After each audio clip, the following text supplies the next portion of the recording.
Hey guys, this is Mike Tarallo with Qlik. I created this video as a companion to the shorter February 2020 What's New summary video. Here, I go into a bit more detail on some of the new features and capabilities in the February 2020 Qlik products release. It's about 20 minutes or so. We have a demonstration agenda here covering the topics that I'd like to show you. First one being augmented analytics, covering natural language analytics now being available on Windows Enterprise Server, as well as insight generation supporting a radar chart. So let's move over to analysis. And you can see directly my Insight Advisor screen is a little bit different now, where I have the ability to ask a question using natural language to produce results. Now understand, if you're upgrading an existing Qlik Sense installation with February 2020, there are manual steps that are needed to enable this feature. If you're installing this brand new, this will be immediately available out of the box. Please refer to the Qlik Support knowledge base articles to learn more. Okay, so just to keep things simple, I'm going to say show amount by channel and brand. Press enter, and you can see that the cognitive engine automatically generates my insights, and you can see one of them being a radar chart. Now understand, there are certain criteria that must match in order for radar charts to be generated, such as having 2 dimensions with 12 or fewer values and an included measure. Basically, there is a calculation for a distinct ratio between the values on the first dimension must be below a certain threshold in order for it to appear. Okay, so that is showing natural language analytics and the radar chart being supported by the Insight Advisor, all on a Windows installation. Okay, so let's go back to our agenda. And now under the topic visualizations and dashboards, there'll be a number of items that we can cover. Trend lines, table trend indicators, advanced calculations under our new modifiers selection, custom map symbols or the use of images within maps, enhancements to the funnel chart, and other chart styling. And then underneath dashboards and apps, styling for action buttons, custom tooltips on charts, the ability to toggle the map layer selection, as well as making conditions for a background layer to show within a map, the ability to also duplicate measures and dimensions. And then we also have a new function available for our cloud-based editions of Qlik Sense that allow you to perform geocoding operations, basically taking a street address, if you will, and being able to produce latitude and longitude for that. Okay, so let's go to analysis. And let's use our natural language analytics again. We'll say show me amount for month for 2014. Okay, so our cognitive engine processes, it creates a line chart for the year 2014. We'll add that to our sheet, go into edit mode, resize, and then underneath the data tab, you'll see you'll have your dimensions and measures. So within the measure tab, you'll see there's a new button to add a trend line. And I know this has been a requested feature, and many of you should be very happy about this. So here we can click Add Trend Line, and then you can choose the type of trend line. So basically, any content creator, you can take advantage of these statistical capabilities within the associative engine for both bar and line charts. And the options include average, what else is here? Linear, logarithmic, exponential, power, polynomial, to different degrees, basically calculated on the engine, so not on the client side. So if I choose linear, second degree, exponential, logarithmic, power, etc.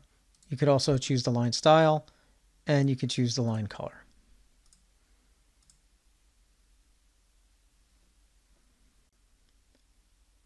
Okay, the next one I'm going to show you is table indicators. And I'm just going to take the existing chart and I'm just going to paste it. And then we're going to grab a table object, drop it on the chart, and then just convert it to a table. And let's make this a little bit more cleaner. Call that amount. and give it some formatting. Now, basically, I would like to create a range of values. For example, if the value is from 0 and 100, make it red. If it's from 100 to 300, make it yellow. If it's from 300 to 500, make it green, etc. Stuff like that. So you'll notice within this column, we now have a representation item, and we can represent it as an indicator. And you can add some limits. So I'm just quickly going to add 3 different limits. Just going to adjust them so they're pretty equidistant. And then you can see you can change the color. So let's just say it'll be red. And we'll just use some stop lighting right now, just a circle, but you can change the particular icon as well. And this one will be yellow. And this one will be green. Now you could also set a gradient. And you could also hide the values or just show the values with the appropriate color if you wanted to do that as well. And as I make adjustments, you can see that this is completely dynamic, changing the stop lighting effect. Okay, so that is table indicators. Okay, so the next thing I'm going to show you modifiers. Basically, modifiers are an easy way to add another calculation level to the expression utilizing the simple drop-down box and some additional adjustments. So to represent the modifier, what I'm going to do here is we're just going to convert this back to a line chart. And then you'll notice within the measures area, there is a link that expands the modifier menu. Now, in the last new release, we added accumulation, which basically allows you to accumulate the totals over that time period. And here it was custom, which was only after, let's say, 6 months, or you can do the full 12 months, for example. Now we have also added moving average. And you can change the range for the moving average, as well as difference. And then basically an expression is generated under the covers that you can inspect and reuse if necessary. Okay, so another highly requested feature are custom map symbols. And I just so happen to have a map created here. And here you can see we have 2 layers, an area layer showing the states, and the symbols are circles showing cities for the point layer. So what I'm going to go here is select my map, go to my layers. I'm going to select my point layer for the customer city. And you can see under size and shape, we have the ability to adjust the size, but we also have the ability to select the shape. You'll see there's a new item here for image. So at this point here, I can actually browse some particular media. Here I have a map marker, which in this case it already exists. So we could select the in-app object and then choose the map marker and click insert. And then you can see those map markers are now available, and I could adjust. I could also change the rotation.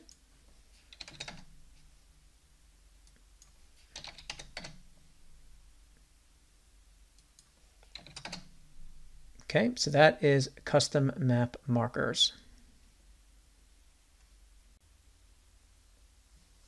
Okay, so the next item I want to show you, it's really underneath the section marked dashboards and apps, the map layer selection toggle and background layer conditions. So let's just do those while we're within the map.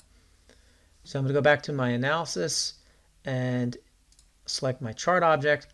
Now you can see if we go into analysis mode, if I zoom in, I have the ability of actually selecting a state, or I could select the individual points. Well, maybe I want to disable selections on some of these elements. So what you can do is select your layer. In this case, maybe I want to just clear my selections. So maybe I want to disable any of the state selections. So we'll go to the state layer. And you can see there's an option for disable selections.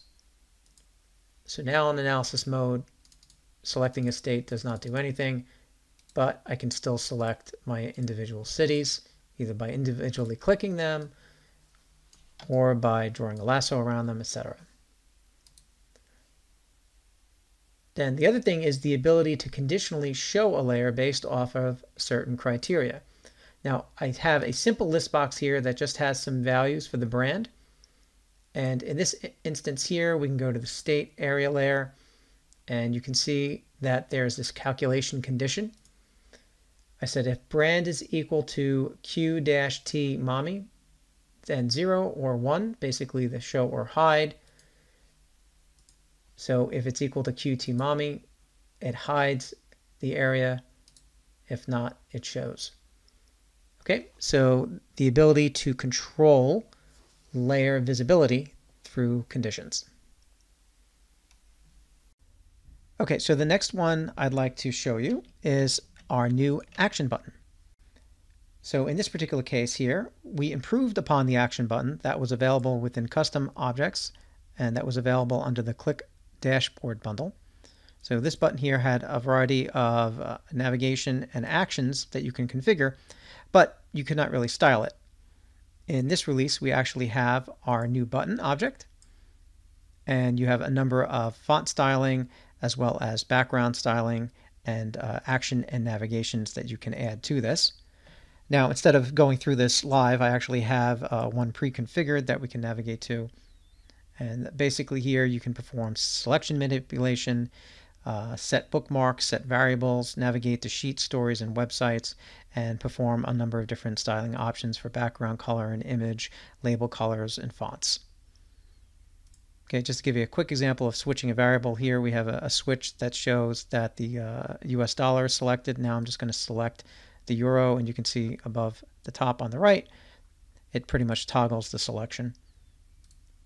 And here's an example of a quick toggle. I'm switching between EMEA and APAC values, or this one is sort of an enable, disable option. Okay, so that is now our native action button with advanced styling. Okay, so another quick example here, we can now add custom tooltips to our chart objects. So for example here in analysis mode, if I just hover over a dimension, you can see sales for Natalie Cooper.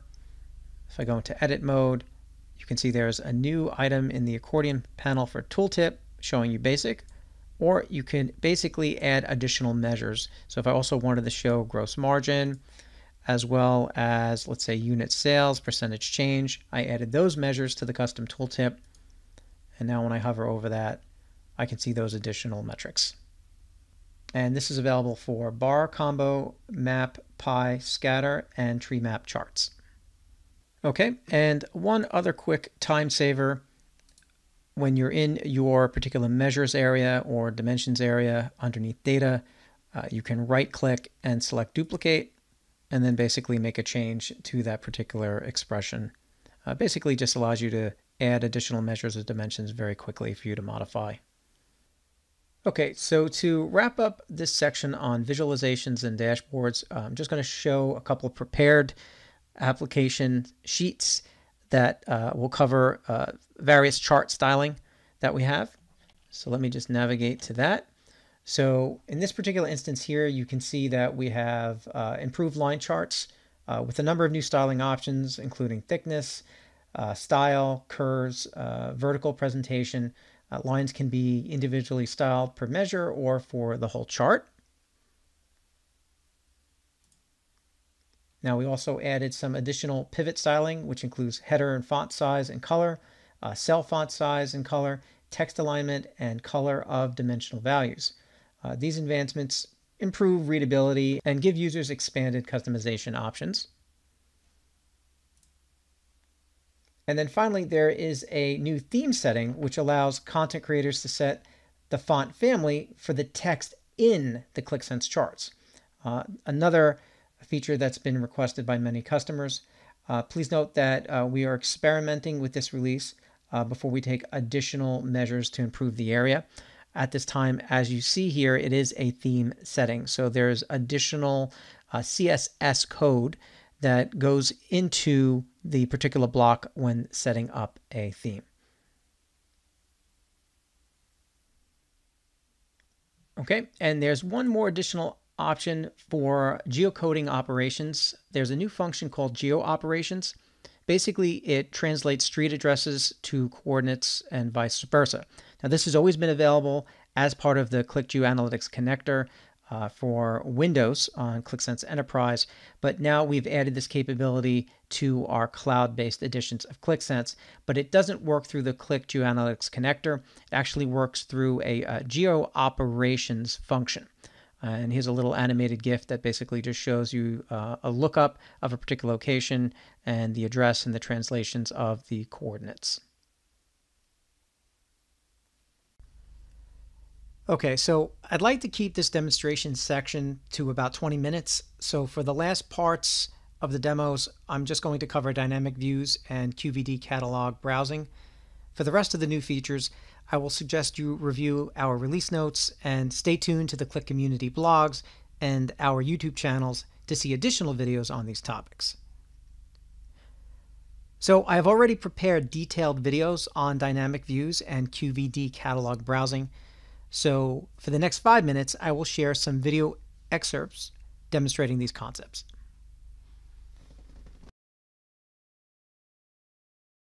Dynamic Views allows Qlik Sense apps to be configured at the chart level, where you can define how often a specific chart or charts are refreshed. Initially, charts can be refreshed on an on-demand basis. A subsequent release will offer the ability to refresh at a regular scheduled interval. Let's take a look and see how it works. Dynamic Views uses the same exact detailed app or app template that can be used by on-demand app generation. And you'll notice in our asset panel here, we have a new button for our dynamic views. By selecting that, we can now create a new dynamic view. So we'll give it a name, call it Dynamic View 1, and you can see from the template app, it will show you all of the apps that you have access to. If you set up a detailed app for on-demand app generation, for example, you can use that as well. And any master visualizations that are in there will then be pulled in. Let's also set up a row limit expression, and we'll do this for the aggregation for the fares measure, and we'll set it to 20,000. So by clicking Create, we have now created this new dynamic view, and it's pulled in all of the master visualizations from that app template. So now all we need to do is just drag them and drop them on the canvas. So let's say I'm interested in our fares number, as well as maybe some additional detail in the form of a table, and then our map. Okay, and these are the same exact objects that were available in the on-demand app generated template when we went through that example in the beginning of the presentation. So at this point, we can go into analysis mode, and you can see that we have a little notification here explaining that the current selections exceed the constraints. So by selecting this, I can view the constraints. You can see our current row limit and then what the constraints have been set to, and you can see if there's any selections applied. And as I also mentioned, this is an on-demand refresh, so you'll have to initiate it. Subsequent releases will allow you to have this scheduled. So let's reduce our answer set to, let's say, just JFK rate code and payment type dispute. And now we can refresh our dynamic views because we have automatically set those constraints or filters.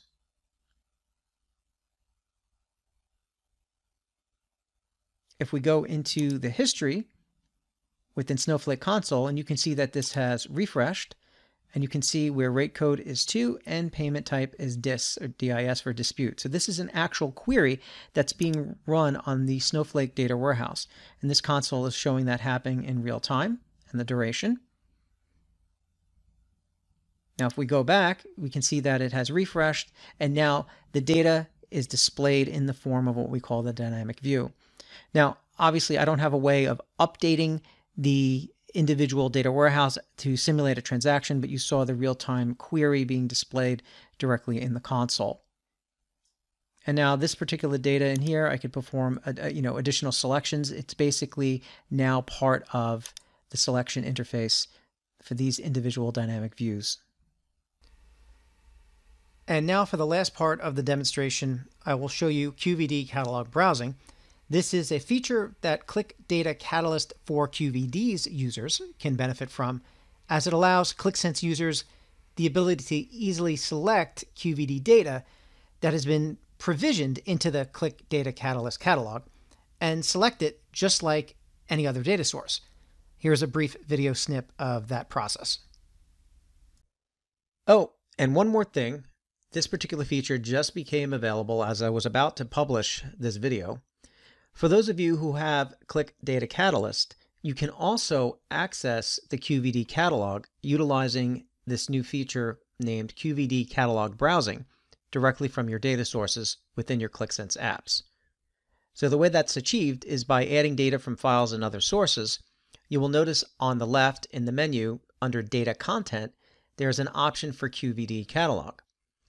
Simply selecting that connects you to that catalog, similar to what I showed you earlier in this video. So at this point, if you remember, we were performing some reporting on PVS ledger. So here I'm just going to search for PVS. And you can see that same QVD cataloged data source that was available in Qlik Data Catalyst for QVDs is now available for me to select as a data source and bring it directly into Qlik Sense by itself, or to be associated with other data sources. Well, that's it for this video. If you want a deeper dive on these highlights and more with each release, be sure to sign up and subscribe for our Qlik Insider webinar series, with the next one scheduled on February 26th. If you want to be notified when more videos such as this are posted and are viewing from YouTube, click the bell icon below. We want to hear from you, so tell me in the comments what you think. Don't forget to check out these other great resources to learn more about Qlik and Qlik Sense, and please remember to join the conversation with myself and others in the Qlik community. Thanks for watching. I hope to see you on the next video. Take care.